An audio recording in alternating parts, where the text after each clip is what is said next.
AI robots are getting faster, smarter, and in some cases a little too unpredictable. A festival in China turned chaotic when a humanoid bot suddenly lunged at a crowd, while elsewhere AI systems started speaking in a language humans couldn't understand.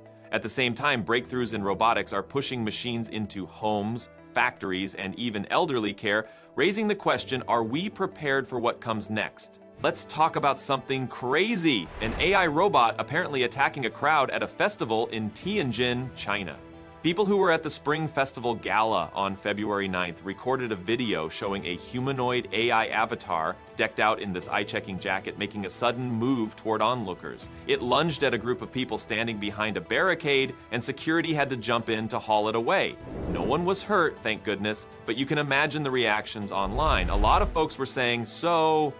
It begins as if we're witnessing the early stages of some robot uprising. Obviously, the event organizers insisted it was nothing more than a glitch or a robotic failure, but that didn't stop the internet from firing off every Terminator reference in the book.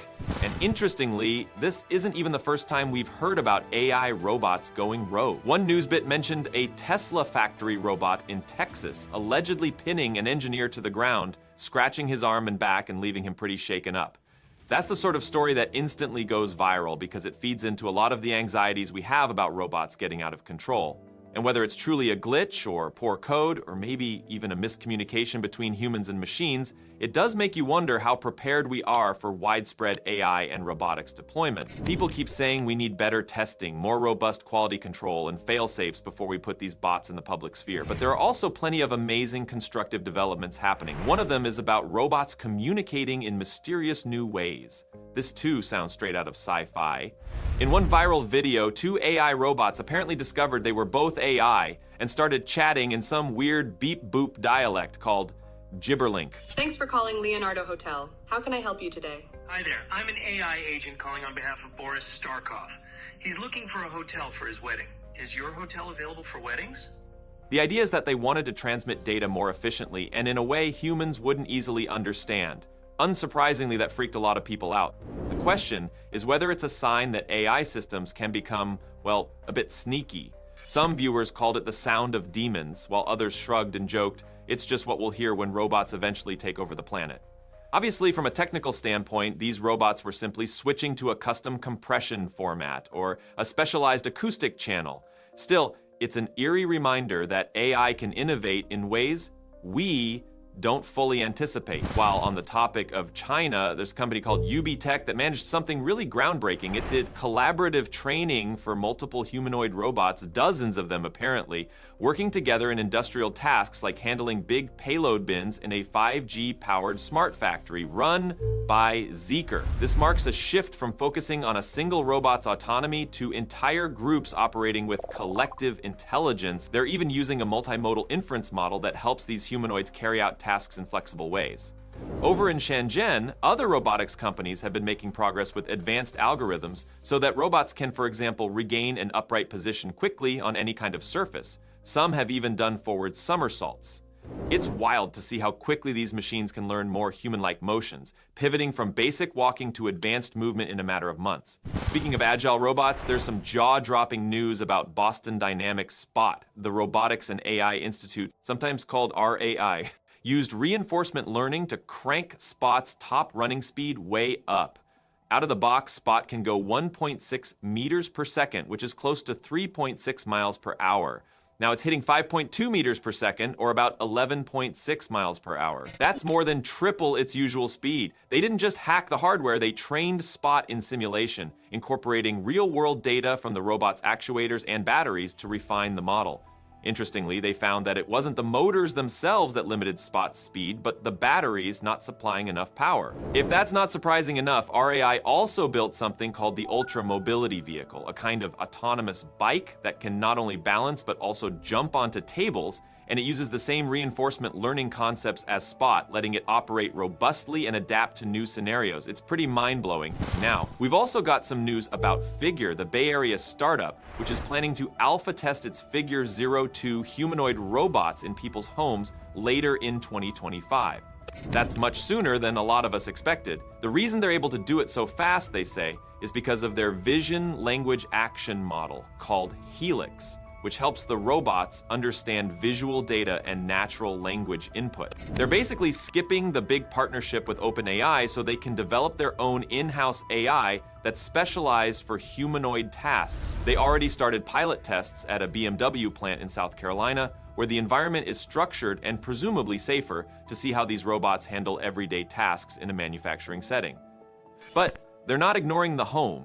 While other companies see housekeeping or domestic care as the final frontier, Figure wants to jump right into that alpha testing phase this year. Of course, the home is more unpredictable than a factory. Uneven lighting, pets, kids, and all sorts of clutter. So I'm curious to see how well these robots cope with everyday chaos. If you want more evidence that the humanoid space is heating up, check out Sanctuary AI. They're improving their Phoenix general purpose robots by adding tactile sensors that help with fine manipulation. Their system, they say, can detect forces as little as 5 millinewtons, which is pretty close to what a human fingertip can sense. This is critical if you want a robot to do tasks like pick up a glass or thread a needle or handle objects that aren't uniform. One of the biggest pains in robotics is how to deal with dexterous manipulation. Sanctuary is tackling it through specialized sensor hardware plus AI that can interpret all that delicate touch data so the robots don't drop items or crush them. They've also raised quite a bit of funding, over $140 million, so it's not just a science experiment, they're serious about building robots that can help industries ranging from retail to manufacturing. Then we've got Meta stepping into the spotlight with a platform called Aria Gen 2.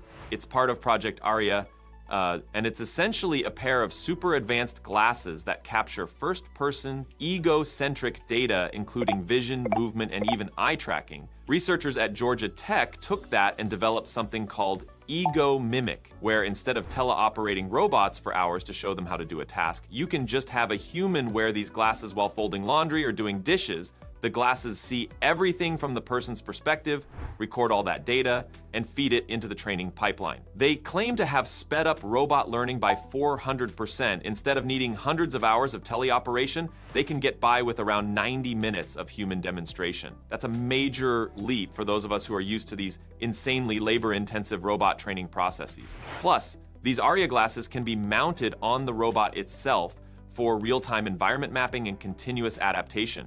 Finally, let's look at Japan's approach to an increasingly urgent problem, the aging population.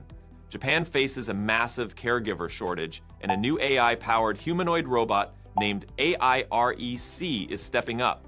Weighing about 150 kilograms, that's around 330 pounds, it's designed to help with tasks like changing diapers and preventing bed sores. During a demonstration, it gently turned a patient from back to side, which might sound minor until you realize how essential and time-consuming this can be in elderly care. Japan's workforce is shrinking, and the country's biggest age demographic is moving into their late 70s. That means fewer nurses and care workers, just as the demand for elderly support skyrockets. Robotics experts hope that IREC can fill that gap or at least reduce some of the burden on human caregivers. But it's not ready for widespread use yet. Some folks are saying we'll see it in facilities around 2030. Cost and precision remain big hurdles. You can't risk a heavy robotic arm misjudging force or failing to sense a person's position correctly. Looking at all these developments together, you can see a huge spectrum of progress. On one end, there's that fear factor triggered by robot attacks and weird AI languages. On the other, you've got incredibly promising strides in reinforcement learning, tactile sensing, and specialized humanoid robots that might transform everything from manufacturing to home care. Sure, we still have a long way to go before robots are seamlessly integrated into our daily lives, but the direction is clear. Better algorithms, better sensors, and more advanced hardware are accelerating robotics faster than most people might have guessed even 5 years ago. All right, that's where we stand for now. Let me know in the comments what you think. Are you excited by how fast robotics is advancing, or are you worried about what happens if these things break free of our control? Are you intrigued by the idea of a 150-kilogram caregiver robot gently helping people, or freaked out by the concept of AI robots spontaneously creating their own languages? Personally, I'm torn between awe and caution. It's definitely a unique time to be alive, and I for one can't wait to see how the next few years unfold. So thanks for watching. Don't forget to like and subscribe if you want more deep dives into the world of AI and robotics.